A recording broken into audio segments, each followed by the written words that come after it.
Bismillahir Rahmanir Rahim. Assalamu alaikum. My name is James Frankel. I'm going to be speaking to you a little bit about my experiences coming to Islam. I'm speaking to you now from Honolulu, Hawaii, and it is September 2011. I'm sorry, 2010. Getting ahead of us. I am a professor of comparative religion, and I teach classes in Islam also at the University of Hawaii at Manoa. And I've lived in Hawaii now for just over 2 years, and just entering my third year. And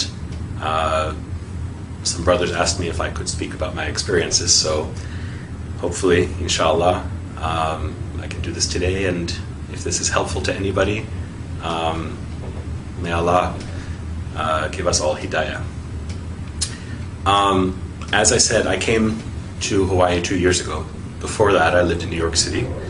I was born and raised in New York City, born in 1969, and grew up in Manhattan and part of the time in Brooklyn, another few years of my life. For the most part, had a very happy family life. My parents raised me not with any particular religion, but I think with basic set of moral values. Actually, by heritage, my background is Jewish, but I grew up in a very secular household, and there wasn't a lot of religious practice. The only connection I really had to any kind of traditional religion was from my father's side, my grandmother, my father's mother, who was a practicing Jew. And, it's from her that I learned a few things, Bible stories, stories of the prophets. And for a brief period, my parents actually attempted to send me to a Hebrew school to learn more, but I was not very comfortable there, and actually got kicked out for asking too many questions. So this is probably my character, and it has brought me, I should say, to where I am today.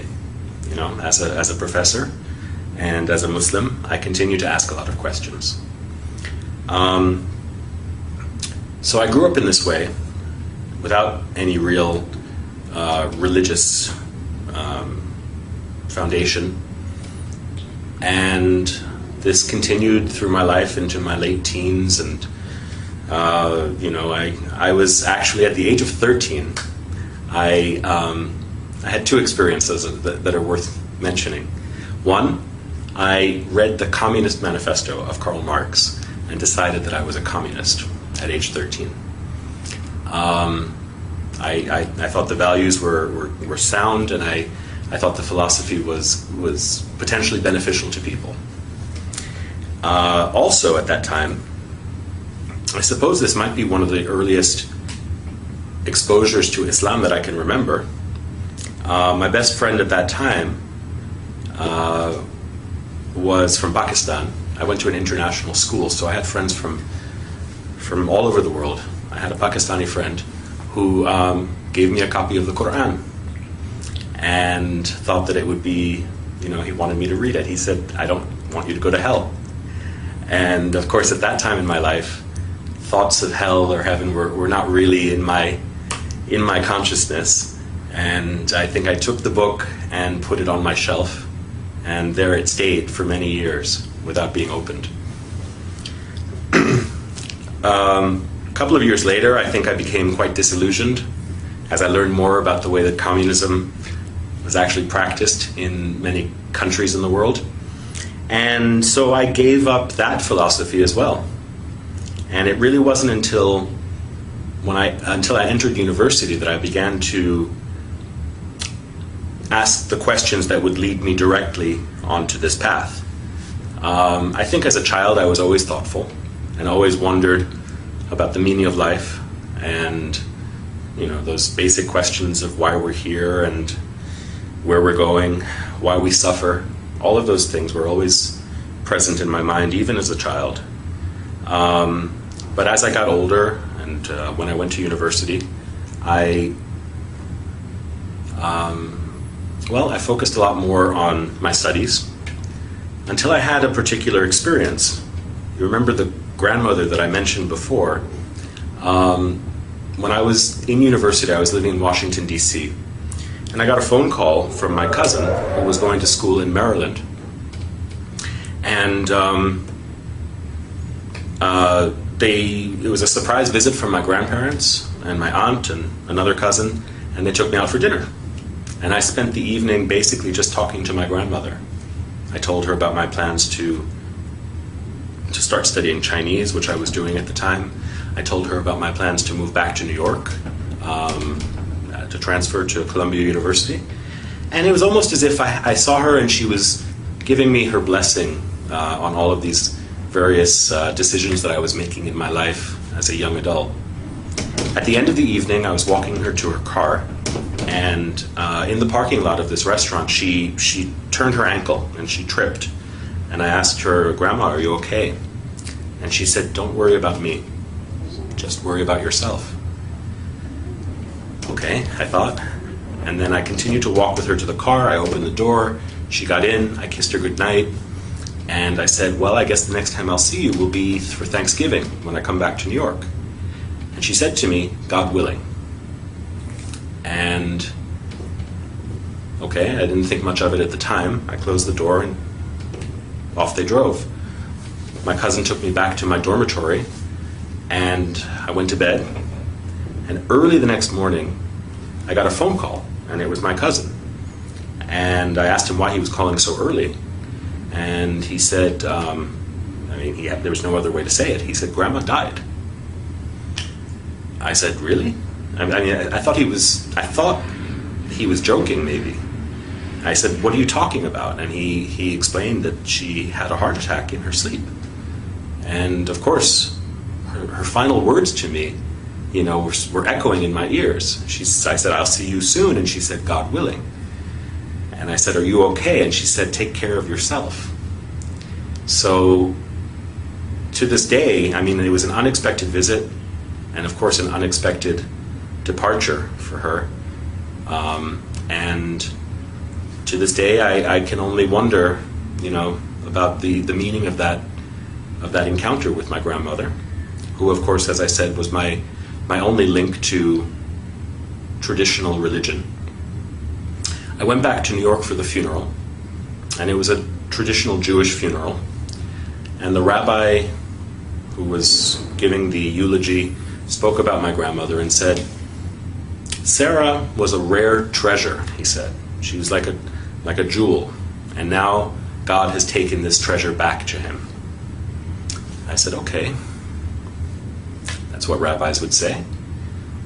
When the rabbi came to my grandfather's house to pay his respects, I wanted to ask him some questions.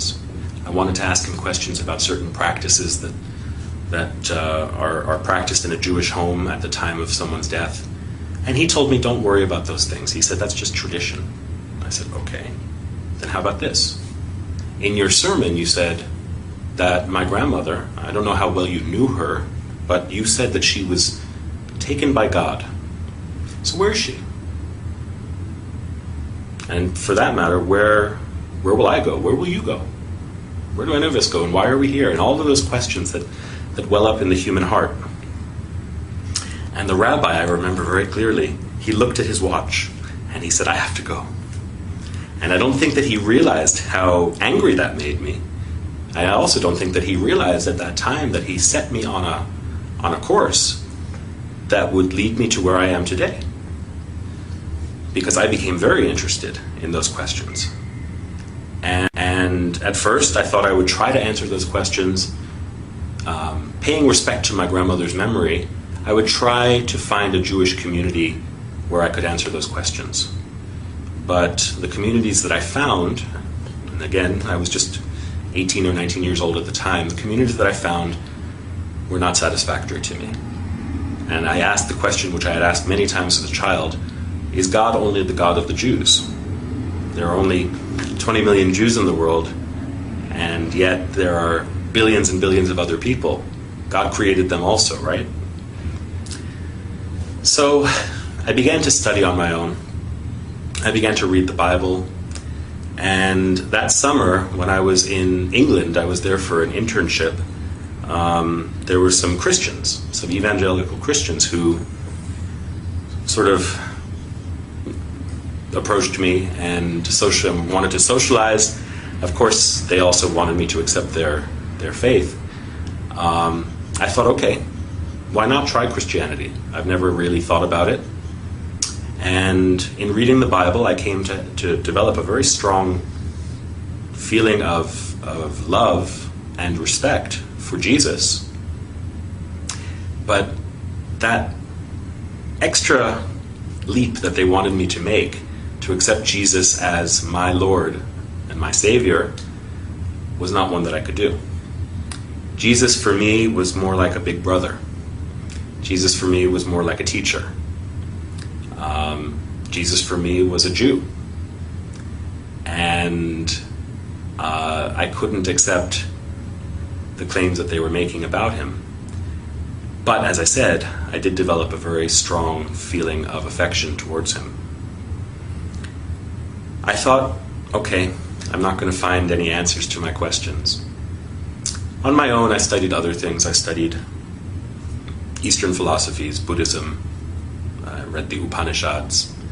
I studied Western philosophies, particularly Greek and Roman Stoic philosophy. But nothing really was answering the profound questions that I had. And one day, I was back in New York,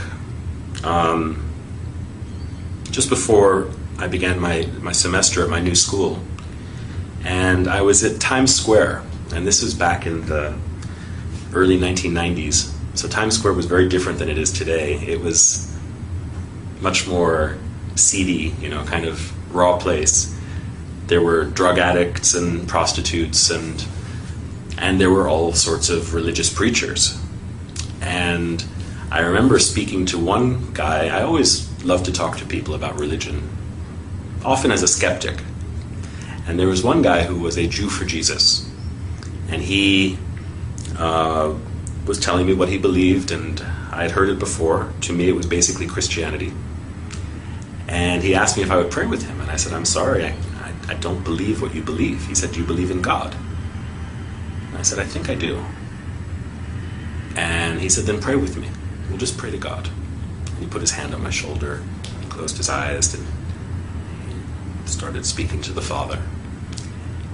And with his eyes closed, I started to look around at where I was, and I saw at the other corner these men with long black beards, white robes, jalabiya, white turbans.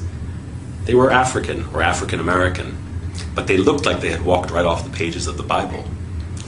They looked like Noah or Abraham or something like that. So I thought, well, I know you shouldn't judge a book by its cover, but why not? Why not talk to them? And I went over after the Jew for Jesus finished praying. I went over to them and I asked them what they were preaching. And they told me I probably wouldn't be interested in it. And I said, why not? And they said, well, because you're the devil. I said, really? I'm the devil. And they said, well, all white men are devils. And I said, if I'm the devil, let me just ask you this one question. If I am the devil, why am I so thirsty to know God? And they explained to me that even the devil believes in God. And I asked them, I said, where did you get this knowledge? I actually knew, I had written a paper in college about Malcolm X and the Nation of Islam. And so I understood that they were probably some derivative of that black nationalist movement. But I asked them what their source was for this claim of my satanic nature. And they gave me some verses from the Bible, Book of Daniel, I think. And I said, no. If I want the Bible, I can go down the street to the Jew for Jesus. or to some other Christian, what about your book? Don't you read the Quran? And they said yes. And so they gave me some verse to read from Surat Al-Kahf. And I took it home. I took home the paper that I wrote it on, and immediately I went up to my bookshelf where I had the Quran that was given to me about 6 years earlier by my friend Masuk.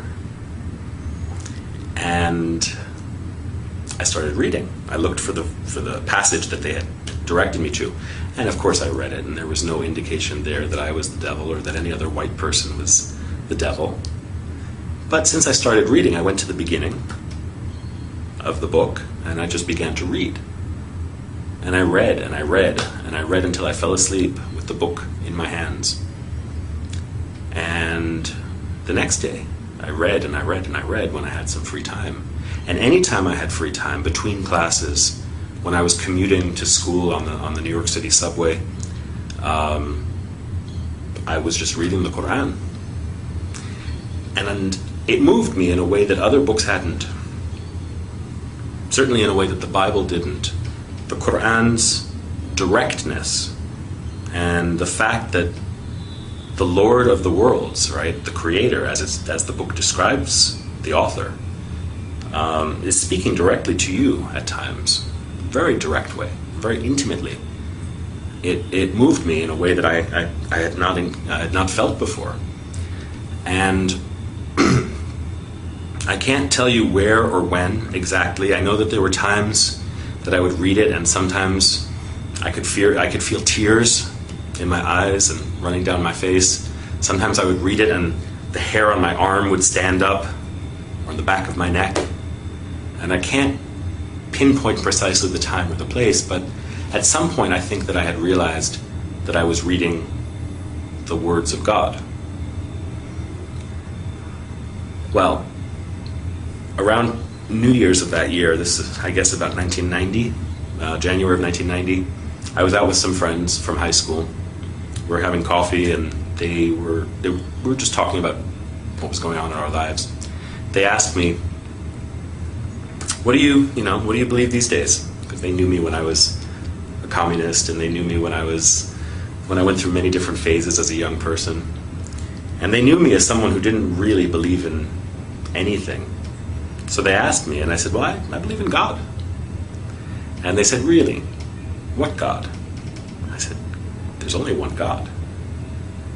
And they said, where did you get this from? I said, well, for me, it was from reading the Quran. And they said, so you've been reading the Quran, so you must believe that this is the message of God and Muhammad is the messenger of God. And I said, yeah, I guess so. So they said, okay, let me get this right. You believe that there's only one God and that Muhammad is his messenger. I said, yeah, when you put it that way, I do. And they said, you're a Muslim. And I laughed. I said, I'm a Muslim? You're a Muslim. You're from Pakistan. I'm just a guy who believes in God. They said, no, you're a Muslim. If you believe that there is no God but the one God and that Muhammad is his messenger, you are a Muslim. And I was in shock. For the next few days, had to think about what that meant. And I contacted my friend Mansour, the one who had given me the Quran when I was 13 years old. He was at University of Pennsylvania, and he was working in the Muslim Students Association there, I think. I thought I'd heard that. And so I asked him if he could send me some literature that might, give an introduction to Islam, and also, the life and the requirements, I guess, of a Muslim. And he sent me a book or two, and one book in particular, Islam in Focus. I can't remember the author's name right now, but this book provided a very good introduction, not only to basic beliefs, but also to the 5 pillars of Islam. And I learned how to make salat. I learned how to pronounce the Shahada. I learned how to make my wudu. All of these things from that book. And I started praying. I guess you could say I was a closet Muslim, because I was living in my parents' home at that time, and I would close the door and I would say my prayers. And even the first time that I ever fasted in the month of Ramadan, I did it completely on my own. I had no community. I just found out what time the sun would rise and what time the sun would set, and ate at the times that were permitted. And so for the first 6 or 8 months of my life as a new Muslim, I did this completely alone. And my guide was the Quran and the book of this scholar. And that's the story of how I embraced Islam, actually. At a certain point, I had to tell my family. And so this was sort of coming out of the closet. And one night at dinner, I was sitting with my family, and I told them, I said, I've been reading the Quran. They said, yeah, we know. We've seen you carrying it everywhere. And I said, I really believe it. And I said, what I've learned is that besides believing, there are certain practical implications of that belief, which I have chosen to follow also. So I guess that makes me a Muslim. My mother's reaction was very strong. She cried. And I think she asked herself, and probably looked at my father and thought, where did we go wrong? How did this happen? I think my father's approach was much more relaxed. He probably thought to himself, well, my son was a communist when he was 13. He was, a skinhead when he was 16. He went through so many different phases, maybe this is just another phase. And I suppose both my mother and my father were onto something. I mean, this was a phase, but it wasn't just a passing phase, or so I thought, or hoped. And my mother must have realized that I was serious. But of course her reaction was one of fear and regret, which I suppose are understandable when one is ignorant and only has distorted perceptions based on misinformation or limited information. So there were great challenges in those first years trying to communicate with my parents. I have to say, alhamdulillah, they are very understanding, and they've been very patient, and we've come to a better understanding. At first I think my mother worried that I would turn into some kind of a monster. But I tried to reassure her that, since embracing Islam, I'm a better student. I think I'm a better son, And, it wasn't as though I was a bad person before Islam. Maybe for some people, setting foot on this path is necessary for them to be able to reform themselves. In my case, I thanked my parents, actually, for giving me the values that I was able to recognize when I came to Islam. And as I said, I wasn't a bad person, inshallah. Islam has made me, makes me, and will make me a better person. So, everybody's path is different, how they get there, and even once they embrace Islam, everybody has a different way of understanding this path. For me, it has a lot to do with learning and knowledge. I think that the basic purpose of life, the basic purpose of Islam, is to gain knowledge.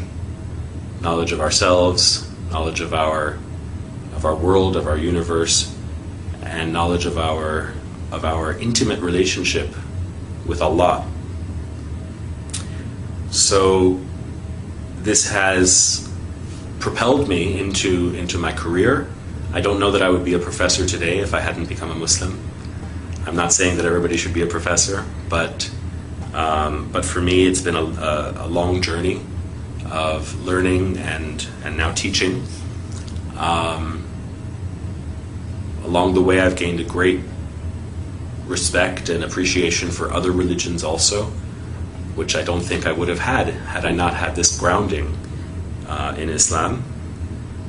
And I think that something that new Muslims should take to heart is that, when one becomes a Muslim, one doesn't become a different person. Rasulullah sallallahu alaihi wasallam said that people bring to Islam what they had before.